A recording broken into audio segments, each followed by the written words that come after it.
Fire Emblem. Engage! Hello friends, we're Access and Cap, and we welcome you to the thrilling grand finale of this Fire Emblem Engage Anything Goes Maddening LTC.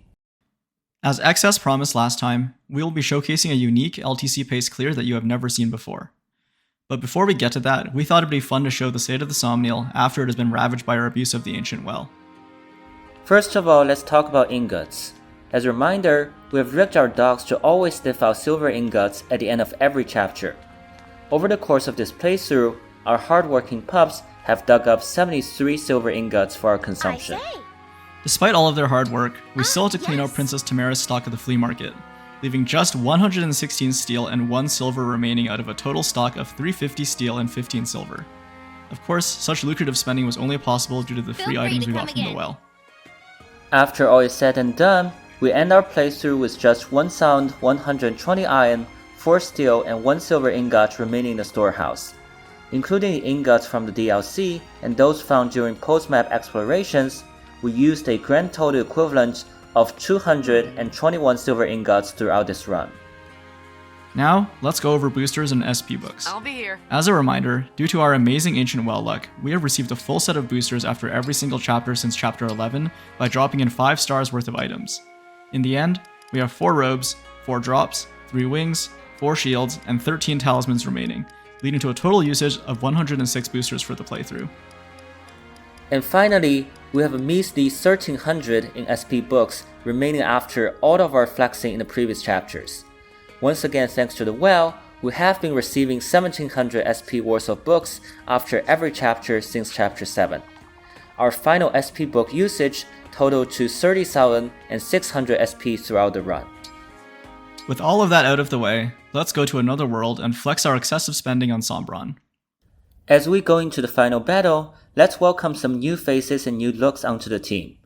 Alir has been peer pressured into joining the Sage Quartet and dons yoga pants for the first time in the run.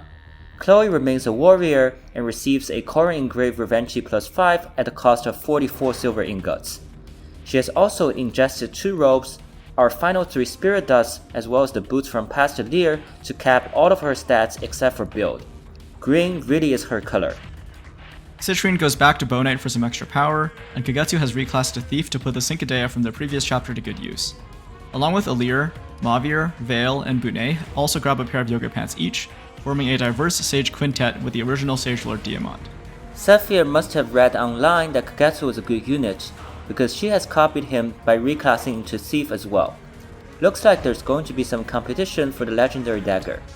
Finally, Panette reprises her original role as a berserker wielding the Ukon Vasara, not letting Ivy and Chloe's hard work in chapter 24 go to waste. This is the part of the tale where we fall to the dark or rise to the light. Let's reach for the light! After that spurring message from Team Captain Chloe, let's get into the clear. Mavir reporting. Mavir walks up to entrap Sombron with only 54 displayed hit, even after the 15 hit boost from Staff Mastery 2. But thanks to Divine Pulse, this actually has a 78% chance of hitting. The chance of success further improves to 95% as Mavir gets danced by Seedall and has a second chance to entrap Sombron in case he failed the first time. Once Mavir succeeds, our Thief Scrub gives Sombron a shower to do some chip damage and apply Draconic Hex. Traveled so far, merely to die. I will not surrender.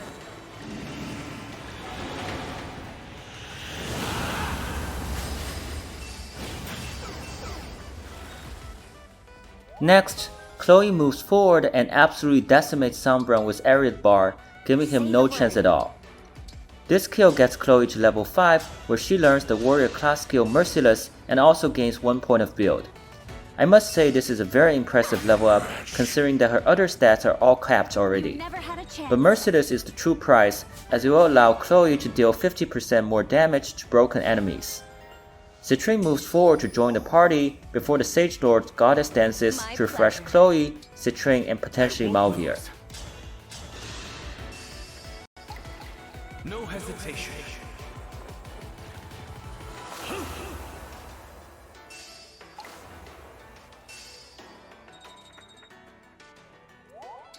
Mavir moves on ahead before Chloe finishes off Sombron's second life with Fail Not.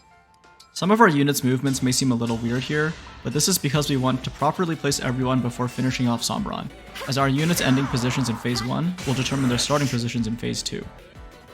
You never had a chance. Speaking of finishing off Sombron, Alir moves into position to assist Citrine, who then claims yet another exact damage Astrostorm boss kill thanks to Alir personal, spur attack from Bunei, max momentum, weapon sync and goddess dance magic boost. Phase 1 Sombron requires 79 attack to kill with Astrostorm, only one less than Sophia in chapter 23. Citrine loses exactly one attack relative to before because Yunaka cooks us a +3 strength meal here. As Sombron says, this is not over yet, and Phase 2 is where the real fun begins. At the end of Phase 1, our units except Alir are ordered from bottom right to top left, going in the order of right to left and then bottom to top. In most cases, this order is exactly reversed at the beginning of Phase 2, so Citrine ended Phase 1 in the lowest row and now starts Phase 2 in the top left, whereas Mavior ended in the highest row and now starts in the bottom right. Fate is twisted in this outer world. Starting Citrine in the top left position lets her gain max momentum as she moves to the right of Alir to Astrostorm the Dark Emblem Shadow Dragon, located in the bottom left corner of the map. This records her final kill of the run and also gives her another level up. Unlike what Citrine says here, I don't think she could have done any better in this run. Certainly not with yoga pants. I sense you, Shadow, and I believe I know who you are. I've defeated you before, and I will again, for I hold the exalted falchion. As for the Shadow Dragon's second HP bar, Andreo severely wounds him with 11 Sword Lodestar Rush, thanks to Marth Emblem granting effective damage.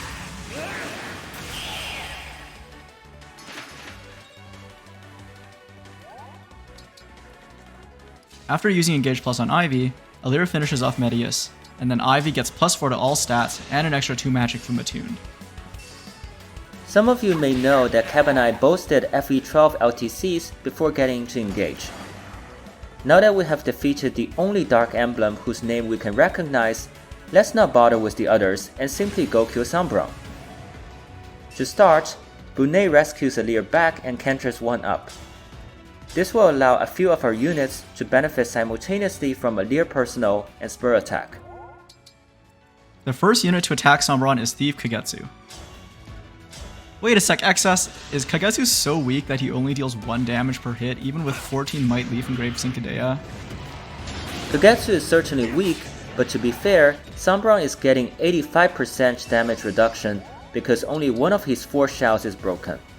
Kagetsu has effectively 51 attack here, which normally does 8 damage. It gets reduced to 1.2 and rounded down to only 1 damage. Well, at least he managed to apply Draconic Hex and Poison to help out with subsequent attacks. Once he canters out, Thief Saphir moves to the same position, takes the Syncadea, and deals 2 damage per hit to Sombron. After Saphir applies the second layer of poison, Veil moves and fractures her evil dad to avenge how he used to fracture her mind. Warrior Chloe then moves next to Alir and Bunei to attack Sombron mercilessly. With maximal buffs that we'll explain in a second, this Chloe reaches an incredible 102 attack, doubling Kagetsu once again. Against Hex Sombron, Chloe would normally do 63 damage per hit or 94 with Merciless, but this is drastically reduced to 14 given the 85% damage reduction. Thankfully, Revanche's innate crit, core and engraving, as well as ace support with both Alir and Bunei increases Chloe's crit chance to 70%. With double crits, Chloe is able to take 84 HP off Sombron, leaving only 10 HP on his first life. Danced by Cedo, Chloe can exactly finish Sombron's first life with Raging Storm. She doesn't need to crit here, but it's clear that she's hungry for more.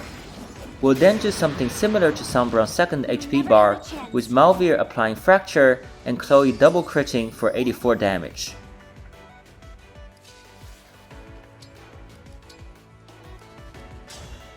As Chloe digs in, let's quickly go over her attack benchmark.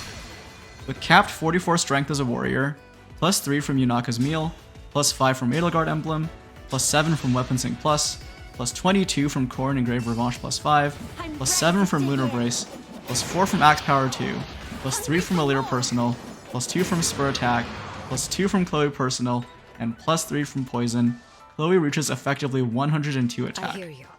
Ivy hears these big numbers and gets excited to try herself. Magical damage boosts are weaker in this game, so Ivy has much less attack than Chloe. Fortunately, Emblem Dragon Fist is a brave weapon, allowing Ivy to do 4x4 damage to Sombron and exactly finish his second life. Probably more fitting to call it Dragon's Foot as in the animation. Anyways, I remember that a lot of LTCs kill an entire Sombron HP bar with Dragon's Fist. Even taking into account the damage reduction, Ivy's damage number here seems a bit low, doesn't it? That's right. The subtle reason is that Sombron's Fell Barrier nullifies Alir's effective damage unless we break all 4 shells. So Dragon's Fist only has 10 might on our Ivy instead of 30 might in other LTCs. We just have to make do. After Byleth Diamant refreshes Ivy, Chloe, Vale, and Seedal, he canters 2 up. We can then repeat what we did just now to kill Sombron's 3rd life.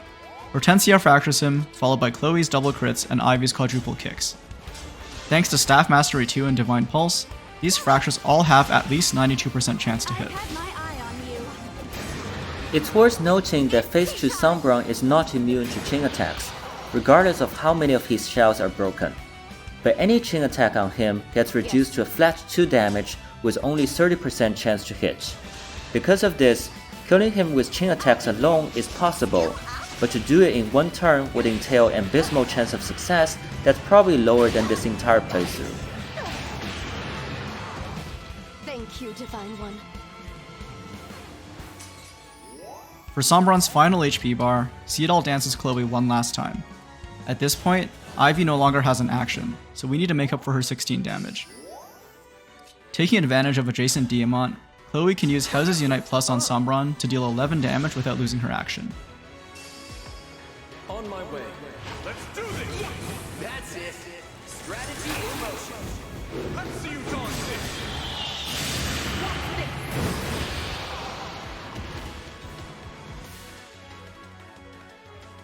Our last unit Panette follows up to do the 5 remaining damage to Sombron with the Ukon Vasara, which is again subject to the 85% damage reduction. This is why we took pains to obtain the S-rank weapons in the previous chapters. Next one's mine. And now, after Vale performs our 4th fracture on Sombron, Chloe moves back between Alir, Bunei, and Seedal to double crit one more time. Her crit chance improves to 76% here, because Seedal happens to provide crit focus support, just like Bunei. All in all, Chloe has about a 6.8% chance to crit Sombron 8 times in this clear. Not bad at all given the challenge. I've had my eye on you. I'm ready to dig in. Sombron finally falls to the girl in green.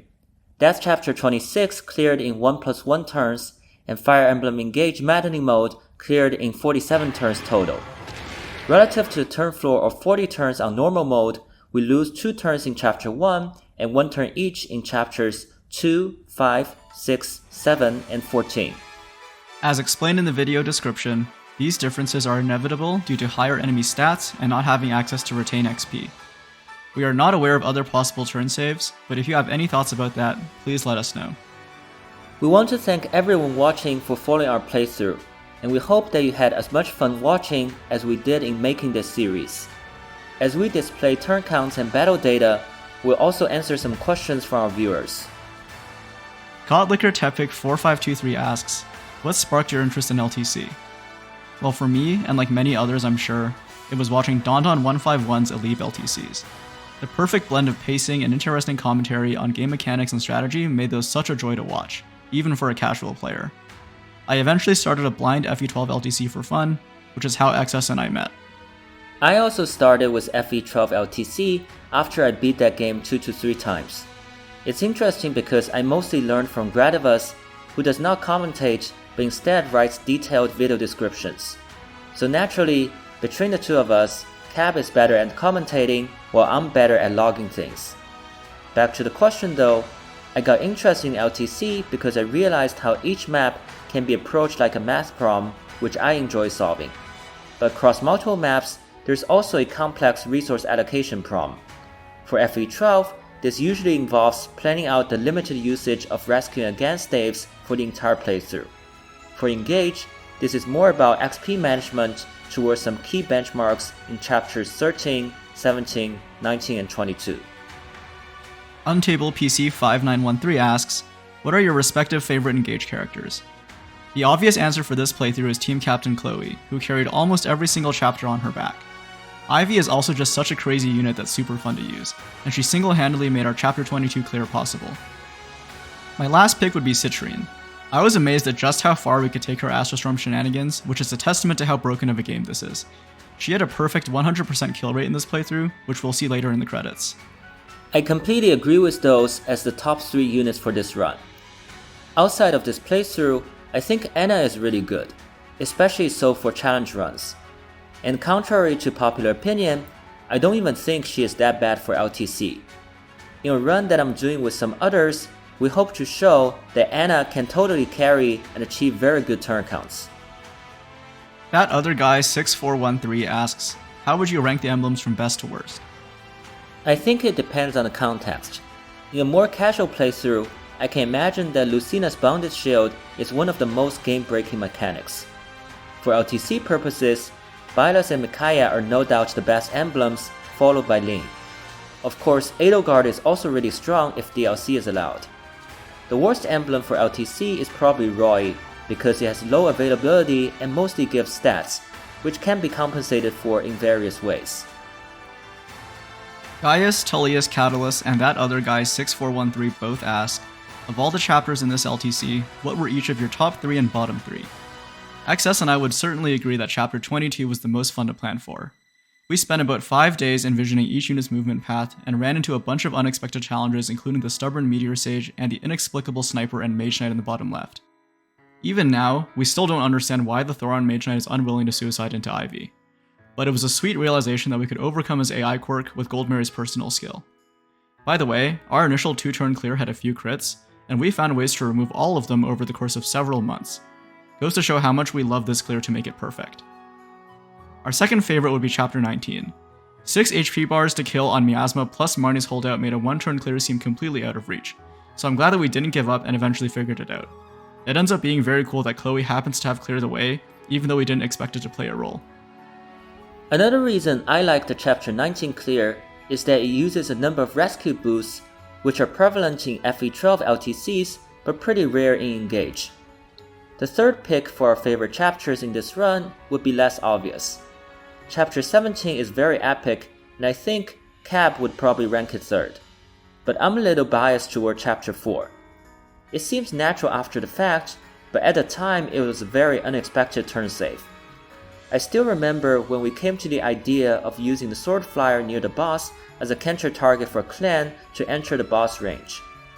It was already 3 AM for me, but I was so excited that I stayed up even later. It's still close for me, and I absolutely love our chapter 4 clear, but I would still have to pick chapter 17 for my third one. When Engage first came out, I decided to LTC chapter 17 on a whim for fun, and ended up with a 5-turn clear that I was pretty proud of. I sent the clear details over to XS, who quickly turned it into a 4-turn clear using some stabs. I still remember staring at the map with XS as we found that perfect tile for Chloe to be on for the first enemy phase that enabled the unimaginable 2-turn clear. Not to mention, chapter 17 is epic, and is probably my favorite chapter in all of Fire Emblem outside of the context of this run. As for our least favorite chapters, they gotta be chapters 1, 2, and 3. The first 2 chapters do not allow crits until a certain cutscene, but the game code was so obscure that we thought we could save turns with crits. We wasted at least a week of time on that. Chapter 3 is not fun because of its low reliability all around, and Alfred's cutscene only adds salt to injury. And finally, that other guy 6413 asks, do you have any plans to continue your Rout LTC exhibitions? We don't, but Discord user Ver is doing such a Rout LTC that you can look forward to. What we might do instead is a reverse recruitment LTC with the emblems reversed as well. That'll be pretty different and interesting in its own way, especially if we don't use the well. I also need to finish my FE12 Lunatic Reverse full recruitment LTC. If you've been following my channel for a while, you probably know that I already did such a run several times. But there are still turns to be saved, so I will go again to hopefully find the turn floor for FE12. And that's all we have for now. For anyone who made it this far into the video, we again want to thank you for watching. XS and I hope to collaborate on some more LTCs in the future, so stay tuned if you are interested in this kind of content. See you later. Good game and have fun!